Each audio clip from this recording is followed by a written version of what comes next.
રાધનપુરમાં રામનવમીની ભવ્ય શોભાયાત્રાને લઈને DYSP DD ચૌધરીના અધ્યક્ષસ્થાને શાંતિ સમિતિની મીટિંગ યોજાઈ। શહેરમાં કોમી એકતા જળવાઈ રહે જેને લઈને હિન્દુ ધર્મ અને મુસ્લિમ ધર્મના આગેવાનો અને કાર્યકરો સાથે મીટિંગ યોજાઈ। પાટણ જિલ્લાના રાધનપુર ખાતે આવેલ ડીવાયએસપી કચેરી ખાતે રાધનપુરના નગરજનોની ઉપસ્થિતિમાં ડીવાયએસપી ડીડી ચૌધરી અને રાધનપુર પોલીસ સ્ટેશનના પીઆઈ એમ.કે. ચૌધરીની ઉપસ્થિતિમાં રાધનપુર ખાતે શાંતિ સમિતિની બેઠક યોજાઈ હતી। રાધનપુર નગરપાલિકાના પ્રમુખ, ઉપપ્રમુખ અને બાંધકામ સમિતિના ચેરમેન ગુલામભાઈ ઘાંચી અને રાધનપુર શહેર ભાજપ પ્રમુખ રાજુભાઈ ઠક્કર અને વિશ્વ હિન્દુ પરિષદના પ્રમુખ લખમણભાઈ આહિર સહિત બજરંગ દળના કાર્યકર્તાઓ અને હિન્દુ ધર્મના આગેવાનો, કાર્યકરો અને કોંગ્રેસ પક્ષના આગેવાનો અને મુસ્લિમ સમાજના અગ્રણીઓ અને આમ આદમી પાર્ટી આગેવાનોની ઉપસ્થિતિમાં રાધનપુર ખાતે યોજાનારી રામનવમીની ભવ્ય શોભાયાત્રાને લઈને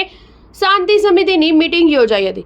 જે મીટિંગ અંતર્ગત ડીવાયએસપી કચેરી ખાતે રાધનપુર ખાતે તારીખ 6/4/2025ને રવિવારના રોજ યોજાનાર રામનવમીની વિશ્વ હિન્દુ પરિષદ દ્વારા ભવ્ય શોભાયાત્રાને લઈને પોલીસ અને હિન્દુ અને મુસ્લિમ સમાજના અગ્રણીઓ સાથે બેઠક યોજાઈ હતી। Star news 7 Radhanpur.